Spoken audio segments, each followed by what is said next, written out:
Os Estados Unidos jogaram luz sobre um segredo que Moraes escondeu sobre o Felipe Martins, calando uma pergunta que revelaria um escândalo. A caixa de Pandora foi aberta.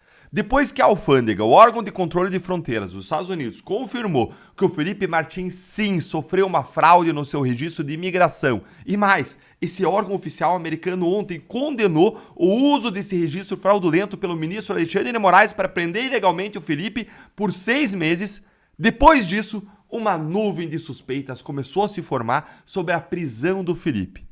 Provas antigas, momentos do julgamento, atitudes suspeitas de Moraes começaram a ressurgir com tudo, aumentando o tom das perguntas sobre quem fez o registro fraudado, que foi a razão do encarceramento ilegal do Felipe, quem tinha interesse em prender ilegalmente ele. Há uma nuvem de suspeitas ficando cada vez mais cinzenta, mais densa, sobre as ações do STF nesse caso. Vejam comigo aqui essa postagem do Jeffrey Checchini, advogado do Felipe, e depois eu vou mostrar para vocês um vídeo, uma gravação de um momento inacreditável da audiência oficial lá do STF, em que o Mauro Cid foi ouvido.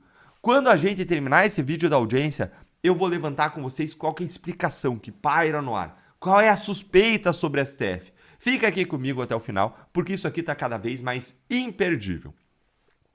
Prestem bem atenção na pergunta que eu fiz em audiência ao Mauro Cid sobre a suposta viagem do Felipe Martins aos Estados Unidos e vejam a intervenção que Alexandre de Moraes fez, calando a pergunta.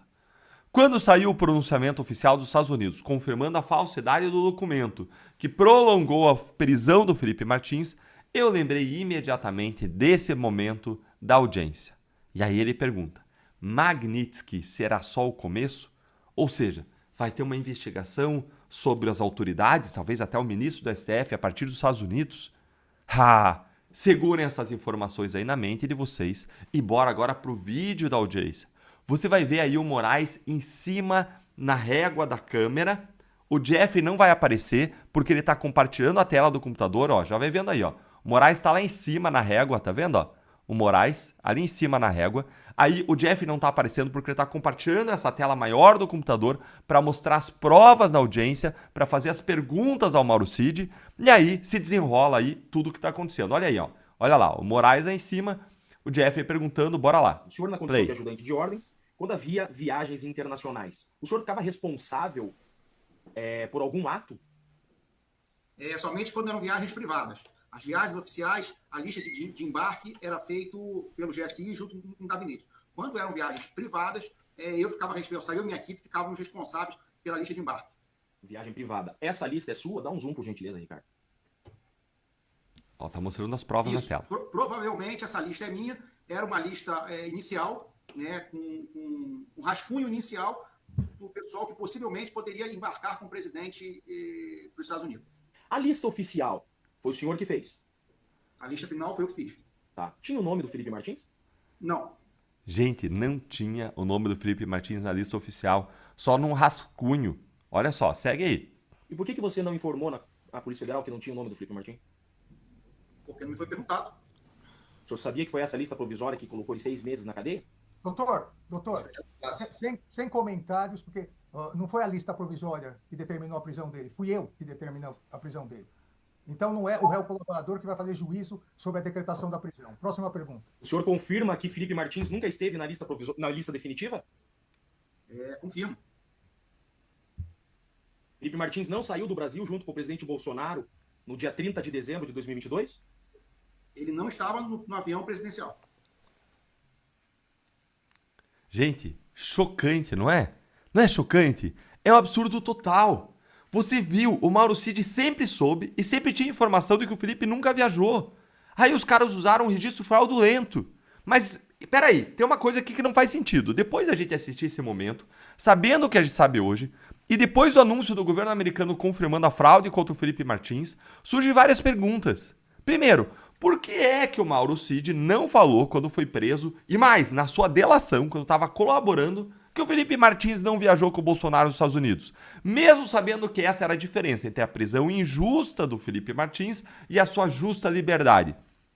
Por que o Mauro Cid ficou em silêncio sobre isso? Ele disse aí nesse vídeo da audiência, do interrogatório que você assistiu comigo, que é porque a Polícia Federal não perguntou para ele. Mas desde quando esse é um impedimento para o colaborador falar tudo que sabe? Mais ainda, por que a polícia não perguntou? Principalmente uma informação tão importante que colocou um homem na cadeia ilegalmente por 6 meses, afastando da esposa, da filha pequena, da família. É muito difícil acreditar que o próprio policial, que a polícia, não tenha perguntado isso para o Cid em paralelo aos depoimentos, em algum momento. Porque eles estavam desesperados, a polícia, Moraes, para provar que o Felipe viajou. O Felipe estava contestando, dizendo não viajei. A polícia estava dizendo viajou. Então tinha um conflito aí, eles estavam desesperados para provar e tinha lá o colaborador, o Mauro Cid, bastava ir lá e perguntar para ele, para produzir essa prova. Então fazia todo sentido que a polícia perguntasse para o Mauro Cid, a não ser que a polícia já soubesse que o Felipe Martins não tinha viajado. Aí fazia sentido não perguntar para o Mauro Cid, não perguntar nada, nem no depoimento oficial, nem na hora informal. E se ele quisesse falar, aí silenciava ele. A única razão para a Polícia Federal não ter perguntado o que o Jeffrey acabou de perguntar aí no vídeo e que Moraes impediu que o Cid respondesse era porque eles já sabiam da resposta. Eles sabiam que a resposta que o Cid daria não era uma resposta conveniente, era a resposta que o Felipe Martins não viajou. Eles sabiam que se Cid respondesse que ele não tinha viajado, a farsa inteira cairia. Eles iam ter que soltar o Felipe, que eles tinham prendido ilegalmente por mais de 4 meses, sem uma acusação formal, para forçar que ele delatasse. Agora, quero ouvir a sua opinião. Ah, e só para lembrar, na Lava Jato a gente nunca prendeu alguém mais de 1 mês sem uma acusação formal. Ali o Felipe Martins estava preso por meses sem acusação. Por isso que eu falo, para forçar que delatasse. Tem uma diferença total entre a Lava Jato e o que aconteceu no STF. E agora eu quero ouvir a sua opinião. Por que você acha que o Moraes silenciou o Cid ali na audiência e impediu ele de responder completamente as perguntas do Chiquinho, hein? Me conta aí nos comentários, ó, só não vai falar nada que coloque você sob investigação, né? Mas, Eltan, como que eu vou saber o limite entre o que eu posso e eu não posso falar? Eu tenho um curso em que eu ensino tudo sobre isso. Como você pode criticar autoridades, quem for, viver a vida, falar nas redes sociais sem cometer crimes, de forma legítima, protegida e mais. Eu ensino sobre o wokeismo, cancelamento, como exercer a sua liberdade de expressão no máximo, nesses tempos sombrios de censura e perseguição. Então aproveita aí o seu final de semana para estudar, para fazer algo que vai acrescentar na sua vida, na sua visão do mundo, na sua compreensão do país, no exercício dos seus direitos. É só você mirar aí no QR Code aqui da tela, olha aí, ó. Agora sim, no QR Code aqui da tela, ou você clicar no link da descrição para que a gente tenha o privilégio agora de avançar para ter uma relação também de professor e de aluno. Vai ser uma honra para mim, um grande abraço e eu espero você lá dentro do nosso curso.